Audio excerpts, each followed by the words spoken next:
ठाकुर जी और भक्त की मज़ेदार नोकझोंक। ठाकुरायनपुर उत्तर प्रदेश का एक मनोहर गांव के बीचों बीच एक छोटा सा मंदिर था। पुराना पर इतना जीवंत जैसे खुद श्री कृष्ण वहाँ सांस लेते हों। उसी मंदिर में रोज सुबह 5 बजे एक नटखट भक्त आ धमकता। रघुनंदन। रघुनंदन एक चुलबुला भोला भाला पर अत्यंत प्यारा ठाकुर जी का भक्त, सिर पर गमछा माथे बांधे, हाथ में मुरली की आकृति वाली कटोरी और मुंह से सीधा ठाकुर जी से बात करता, ऐसे जैसे दो यार गप्पे मार रहे हों। रघुनंदन गुस्से में, ठाकुर जी आज फिर आपने दूध नहीं पिया, मतलब हम तो पगला जाएं सेवा में, और आप तो जैसे अनशन पर बैठे हो और मंदिर में ठाकुर जी की मूर्ति के सामने बैठ जाता है पैर फैलाकर। देखिए, बात सुनिए, आप भगवान हैं ठीक है, लेकिन हम भक्त हैं और हमसे नोक-झोंक करोगे तो गांव भर में कह देंगे। ठाकुर जी रूठ गए। फिर देखना चढ़ावा कैसे रुकता है। एक बुजुर्ग भक्त पास से हंसते हुए बोले, रघु, ये कोई तरीका है भगवान से बात करने का? रघुनंदन, बाबा, ठाकुर जी हमारे बाल सखा हैं, हमें इमोशनल ब्लैकमेल आता है, और यही कारण था कि गांव भर में रघुनंदन और ठाकुर जी की यह दोस्ती इतनी प्रसिद्ध हो गई थी कि लोग मज़े से कहते, ठाकुर जी से बात करनी हो तो रघुनंदन को भेज दो, वो रूठे हुए भगवान को भी हंसा देगा। एक दिन रघुनंदन ने मंदिर में देखा कि ठाकुर जी को केवल माला और धोती पहनाई गई थी, कुर्ता नहीं। बस क्या था? गुस्से में बोले, काहे भैया कुर्ता नहीं पहनाया ठाकुर जी को? ठंड लग रही होगी उनको, आज मैं ही पहनाऊंगा, और वो भी अपना कुर्ता। घर गया, लाल रंग का कुर्ता लाया और ठाकुर जी को पहनाने लगा। देखो ठाकुर, थोड़ा ढीला है लेकिन स्टाइल में हो। अब गांव की गोपियां भी कहेंगी, वाह ठाकुर जी क्या फैशन है। शाम को गांव में चर्चा फैली, ठाकुर जी ने आज लाल कुर्ता पहना और रघुनंदन तो मंदिर के बाहर बैठा था घमंड में।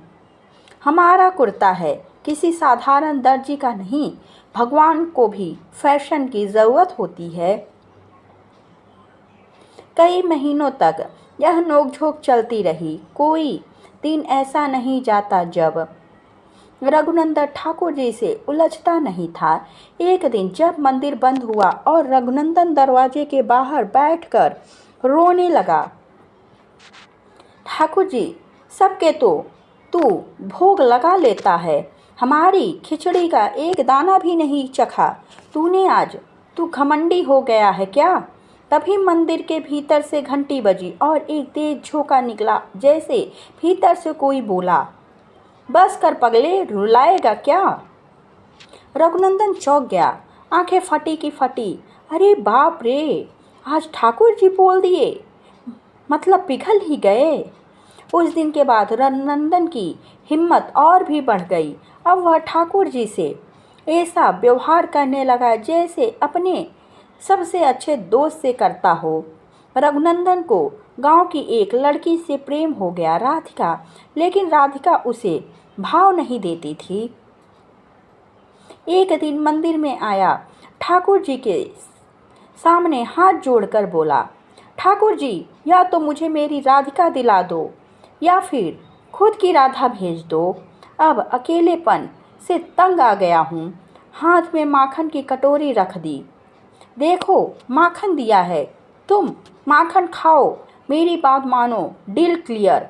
गांव के पुजारी ने देखा तो बोले, अरे पगले, भगवान से ऐसे मांगते हैं वरदान? रघुनंदन, पुजारी जी, भगवान मेरे दोस्त हैं, दोस्त से दिल की बात छुपाते हैं क्या? और उसी हफ्ते चमत्कार हुआ। राधिका ने खुद ही रघुनंदन से बात करना शुरू कर दिया। रघुनंदन अब गांव का हीरो बन गया था। सब कहते, ठाकुर जी तो उसी के साथ रहते हैं। मंदिर में नई मूर्ति की जगह अब रघुनंदन की तस्वीर भी ठाकुर जी के बगल में रख दी गई, क्योंकि भक्त ऐसा कम देखा गया था, जो भगवान से लड़ता भी है, हंसता भी है और रोता भी है। रघुनंदन ठाकुर जी का प्यारा नटखट भक्त अपने भोलेपन और मस्ती में ठाकुर जी से खूब नोक झोंक करता है। वो माखन की कटोरी लेकर प्रेमिका की मांग करता है और ठाकुर जी उसकी बात भी मान लेते हैं। शादी तय हुई, पर शर्त के साथ। गांव में ढोल नगाड़े बज रहे थे। रघुनंदन की और राधिका की शादी तय हो गई थी, लेकिन रघुनंदन ने एक नई शर्त रख दी। अगर ठाकुर जी बाराती नहीं बनेंगे तो शादी नहीं होगी। गांव वाले हंस पड़े। अरे, ये कैसा भक्त है, भगवान को बारात में बुला रहा है, जैसे मामा फूफा हो। रघुनंदन गंभीर होकर, नहीं, ठाकुर जी ने ही ये प्रेम दिया, उन्होंने ही राधिका को दिलाया, अब बिना उनके शादी कैसे होगी। उन्हें सबसे आगे घोड़ी पर बैठना होगा। सबने समझाया, बाबा, ठाकुर जी तो मूर्ति हैं, कैसे चलेंगे। रघुनंदन बोला, मूर्ति तो प्रतीक है, मेरे ठाकुर जी साक्षात हैं, वो जरूर आएंगे और बाराती बनकर नाचेंगे भी। शादी का दिन पास आ गया। हर दिन मंदिर में रघु आता और पूछता, ठाकुर जी बारात में चलेंगे ना, पर कोई संकेत नहीं मिलता। रघुनंदन परेशान हो गया। एक दिन गुस्से में बोला, अगर आप नहीं आए ठाकुर जी तो मैं भी नहीं जाऊंगा, शादी कैंसल। उस दिन रात को मंदिर में बिजली चमकी, बिजली चली गई। अंधेरे में सिर्फ रघुनंदन और ठाकुर जी की मूर्ति। तभी मंदिर के कोने से धूप की महक आई, शंख की गूंज और मूल्य की मीठी आवाज, और कान में स्वर गूंजा, रघु, बारात में नहीं जाएंगे तो क्या तेरे दिल की बारात अधूरी रह जाएगी। रघुनंदन की आंखों से आंसू बहने लगे। ठाकुर, आप सच में आएंगे। उत्तर, मौन। लेकिन रघुनंदन अब निश्चित। शादी का दिन आया। घोड़ी सजी हुई थी। रघुनंद तैयार खड़ा था। तभी पुजारी दौड़ते आए। अरे रघु, देखो मंदिर में क्या हो गया। रघुनंद भागा। मंदिर में जाकर देखा, ठाकुर जी की मूर्ति पर चंदन, गुलाल, फूल और हल्की सी पसीने की नमी, जौ से कोई नृत्य करके आया हो। मूर्ति के पास एक छोटा सा नोट पड़ा था। बारात में चल रहे हैं रघु, सबसे आगे नाचूंगा। गांव भर में हड़कंप मच गया। ठाकुर जी सच में बारात में आए क्या। बारात निकली, ढोल बजने लगे, सब नाचने लगे और अचानक सबसे आगे एक नीलवर्ण पीले वस्त्रधारी मोर मुकुट वाला युवक आकर नाचने लगा। वो इतना सुंदर था कि सब उसकी ओर खींच गए। कोई नहीं जान पाया वो कौन है, पर रघुनंद दूर से चिल्लाया, ठाकुर जी आप आ ही गए। वो युवक पलटा, मुस्कुराया और कहा, क्यों रे रघु, अब शादी कर ले या घोड़ी भी चढ़े। घोड़ी भी मुझे चढ़नी है। सारी बारात अवाक। रघुनंद रो पड़ा। शादी शुरू हुई। रघुनंद और राधिका मंडप में बैठे, पर जो भी कन्या दान करने आता उसे लगता कि दो जोड़े बैठे हैं। पंडित चौंका, ये क्या, एक बार श्री राधे श्याम तो एक बार रघु राधिका। गांव वालों को जैसे दर्शन हो गए हों। ठाकुर जी स्वयं मंडप में बैठे हैं। विवाह संपन्न हुआ। जब सब गए, रघुनंदन अकेला बैठा। ठाकुर जी, आपने मेरी बारात में आकर मेरी पूरी जिंदगी को सुहाना बना दिया। अब जीवन भर आपकी सेवा में रहूँगा, लेकिन आपकी तरह ही मस्ती में। रघुनंद की शादी भगवान की कृपा से सफल रही। गांव में कथा बन गई, जिसकी बारात में भगवान नाचे उसका जीवन कैसा होगा। रघुनंद राधिका को लेकर जब पहली बार अपने घर आया तो ठाकुर जी की मूर्ति को सबसे ऊंची जगह पर रखा गया। राधिका ने पहली बार ठाकुर जी को श्रृंगार किया। राधिका हंसते हुए, स्वामी, आपने तो मेरे पिया की बारात में नाचकर सास बहू दोनों को जीत लिया। अब मेरी भी परीक्षा है, आपको रिझाना है। ठाकुर जी की मूर्ति पर माखन मिश्री चंदन से श्रृंगार होता। राधिका ने एक नियम बना दिया, हर सुबह ठाकुर जी को पहला भोग, उसके बाद बाकी काम। गांव की महिलाएं पूछती, तुम्हारे घर में 2 पति हैं क्या? राधिका मुस्कुराती, एक मेरे हृदय में, एक मेरे जीवन में, दोनों रघुनंदन हैं। फर्क बस इतना है, एक मुरली बजाते हैं, एक रोज चप्पल ढूंढते हैं। रघुनंदन धीरे धीरे नोटिस करने लगा। राधिका हर बात में ठाकुर जी से सलाह लेती, क्या बनाना है, किसे बुलाना है, क्या पहनना है, सब ठाकुर जी बताएंगे। एक दिन रघुनंद झुझला गया, मैं जीवित हूँ या नहीं, पूछ तो ले, सब कुछ ठाकुर जी से पूछे जा रही है। राधिका मुस्कुराई, तो आप भी मूर्ति बन जाइए, मैं आपको भी वही मान दूँ। रघुनंद और गुस्से में, अरे भगवान के आगे पति की कोई इज्जत नहीं, मैं तो अब घर का नौकर हो गया हूँ। राधिका बोली, ठाकुर जी सबके स्वामी हैं, आप भी उनके सेवक हैं और मैं भी। ये घर मंदिर है और हम सब भक्त हैं। रात में रघुनंद सोने से पहले ठाकुर जी से बोला, आपने तो मेरा ही जीवन हरा लिया। ठाकुर सब कुछ आप ही से पूछती है। राधिका, मैं रह ही क्यों गया? मंदिर में सन्नाटा, पर उस रात सुबह मंदिर का दीपक बुझा मिला। भोग का प्रसाद अनटच्ड था। मूर्ति के नेत्रों से जैसे आंसू बह रहे हो। राधिका चीख पड़ी, स्वामी, ठाकुर जी रूठ गए हैं। गांव में शोर मच गया। रघुनंद ने कुछ कहा क्या? रघु कांपता हुआ मंदिर में गया और बोला, हे नटवर नागर, मुझे माफ़ करो, मैंने आपके साथ भी सांसारिक ईर्ष्या कर दी। आप तो मेरे पिता, सखा और प्राण है। दूसरे दिन सुबह मंदिर खाली था।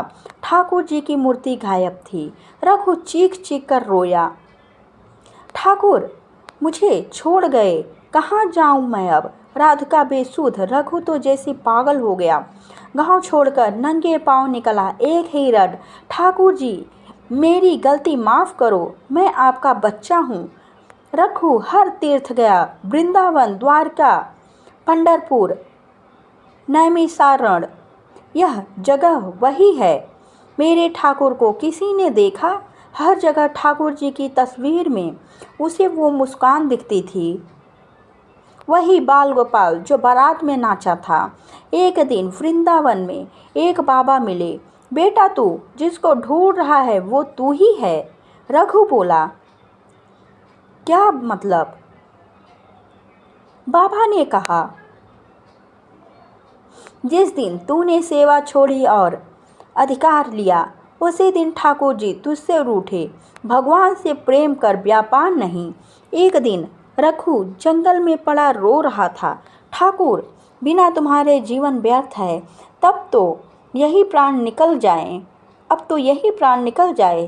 तभी एक मुरली की आवाज़ आई, ए रघु, अब अधिकार छोड़ और सेवा कर, हम तेरे थे हैं और रहेंगे। रघु उठा, सामने वही मुरलीधर खड़े थे, नीले रंग के पीतांबर पहने, बालकों जैसे। ठाकुर आप, चल घर चलें, राधिका भी बहुत रो रही है। रघुनंद और ठाकुर जी साथ लौटे। गांव में उत्सव मच गया। अब रघु बदला हुआ था। अब वह हर दिन ठाकुर जी को भोग लगाता, झूला झुलाता और कहता, मैं तुम्हारा सेवक हूँ ठाकुर, मेरी राधिका भी तुम्हारी है, घर तुम्हारा, हम तुम्हारे। ठाकुर जी मुस्कुराते, तो अब नाराज नहीं होगा? रघु बोला, अब तो एक चप्पल भी बिना पूछे नहीं पहनूंगा। अब रोज रघु ठाकुर जी को झूला झुलाता, माखन खिलाता और कहता, आज नींद नहीं आई क्या ठाकुर? कुछ परेशान तो नहीं कुछ? ठाकुर जी भी प्रत्यक्ष स्वर में कहते, आज तेरा बनाया खीर बहुत बेस्वाद था। रघु चौंकता, क्या अब आप स्वाद के भी आलोचक बन गए? अरे भक्तों के हृदय से जो बनाया हो वो प्रेममय होता है, पर आज तू जल रहा था इसलिए स्वाद नहीं आया। रघु तुरंत लौट गया, प्रभु मेरी भावना में कमी रह गई, कृपा से सुधार दो। गांव में बात फैली, ठाकुर जी बोलते हैं। अब ठाकुर जी से लोग सवाल पूछते, मेरी बेटी की शादी कब होगी? फसल कैसी होगी इस बार? गाय दूध कम दे रही है, कुछ उपाय? ठाकुर जी कहते, दूध की चिंता छोड़, पहले रोज तुलसी जल चढ़ा, सब ठीक होगा। एक दिन गांव का सेठ आया, ठाकुर जी मेरी बीवी बहुत लड़ती है, कोई उपाय? ठाकुर जी बोले, तू रोज सुबह पत्नी के पैर दबाया कर। सेठ बोला, क्यों प्रभु? ठाकुर जी बोले, ताकि तेरे पाप कर्म पहले ही जल जाएं। जब घमंड नहीं रहेगा, झगड़ा भी नहीं रहेगा। पूरा गांव ठहाकों में डूबा। ठाकुर जी की लीला अब हर रोज नई थी। एक दिन रघु मंदिर में बैठा था। ठाकुर जी धीरे से बोले, रघु हमें वृंदावन जाना है। हमारे सखा गोप गोपियाँ बहुत दिन से राह देख रहे हैं। रघु घबरा गया, क्या मतलब? आप हमें छोड़ के जाएंगे? ठाकुर जी बोले, छोड़ूंगा नहीं, बस दृष्टि से दूर होऊंगा। तुमने प्रेम में पकड़ा, अब त्याग में रहना सीखो। रघु चिल्लाया, ठाकुर मत जाओ, मेरी प्राणवायु हो तुम। अगली सुबह ठाकुर जी की मूर्ति वहीं थी, लेकिन मौन। रघु ने घंटों बात की, कोई उत्तर नहीं। राधिका बोली, लगता है ठाकुर जी ने लीला रोक दी है। रघु रोते हुए मूर्ति से लिपट गया, क्या मेरी भक्ति अधूरी रह गई ठाकुर? तभी एक स्वर अंतरात्मा में गूंजा, तू अब अपने अंदर मुझे देख, जहाँ प्रेम है वहाँ मैं हूँ। रघु अकेला वृंदावन गया, हर गली में खोजता, ठाकुर जी कहाँ हो? एक बाबा मिले, बेटा जब तक तू ठाकुर को बाहर खोजेगा वो मिलेंगे नहीं। आँख बंद कर और अपने हृदय में जा। रघु ने एक दिन सुबह सुबह यमुना किनारे आँख बंद की।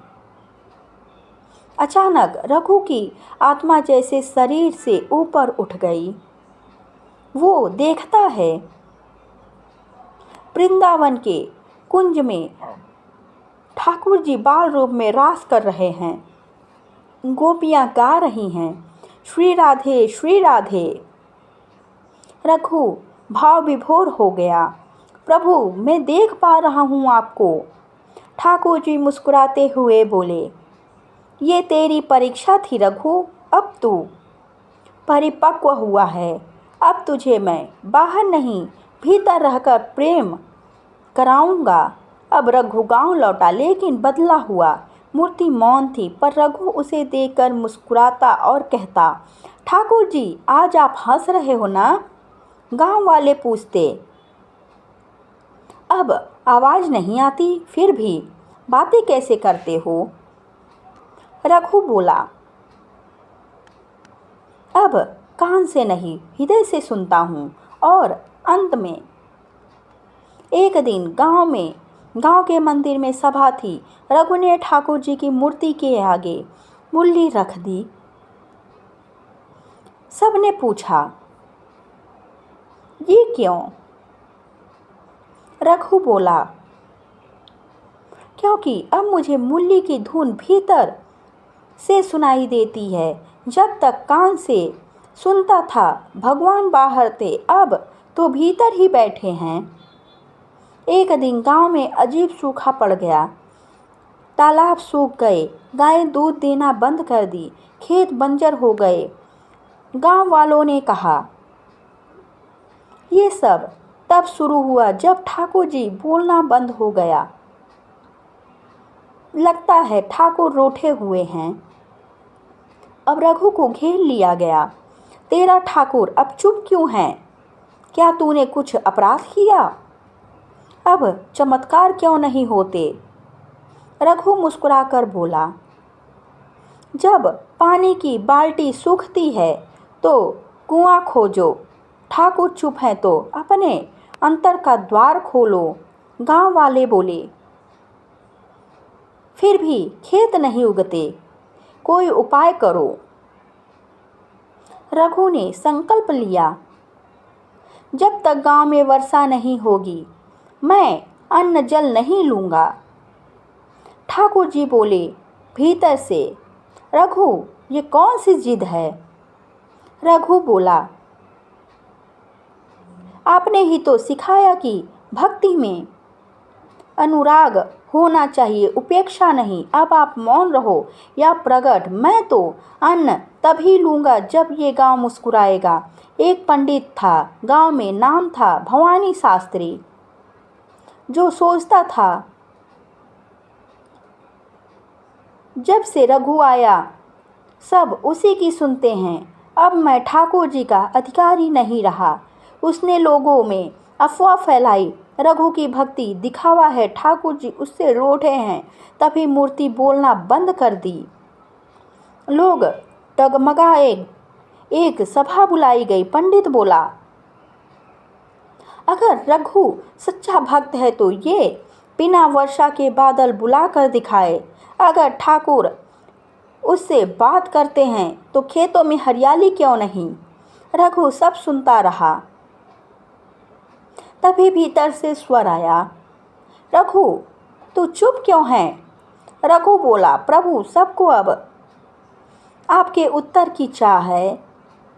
रघु उठा, मंदिर की मूर्ति के सामने पहुंचा, माथा टेका और कहा, ठाकुर जी आज अगर मेरा प्रेम तुम्हें सच्चा लगे तो इन सूखे खेतों को जीवन दो, नहीं तो मैं तुम्हारा नाम लेना छोड़ दूंगा। गांव वाले सहम गए। अरे ऐसा वचन मत दे। रघु बोला, भक्ति बोझ नहीं विश्वास है। आज ये विश्वास की परीक्षा है। आधी रात को बादल घिर आए। ऐसी तेज बिजली चमकी जैसे कन्हैया बंसी बजा रहे हों। गांव के लोग मंदिर में दौड़ पड़े। ठाकुर जी की मूर्ति से जल की बूंदें टपक रही थी। रघु मुस्कुराया, अब बोलो मेरा ठाकुर मौन है या बोल रहा है? लोगों की आंखें भर आई। हमने रघु को झूठा समझा, क्षमा करो ठाकुर। अब पंडित शास्त्री मंदिर आया।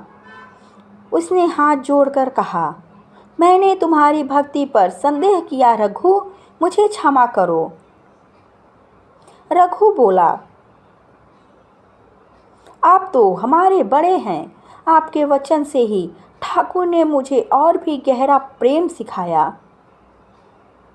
मंदिर पंडित फूट फूट कर रोया, मैं तो बस पूजा पढ़ाई सीखी है, तुमने तो ठाकुर को जी लिया।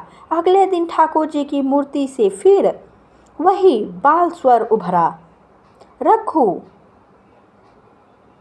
हाँ ठाकुर, अब तू पास नहीं हृदय में वास कर गया है। रघु की आंखों में प्रेम बह निकला। प्रभु अब आप बोले या चुप रहें, मुझे हर शब्द आपके मौन में भी सुनाई देता है।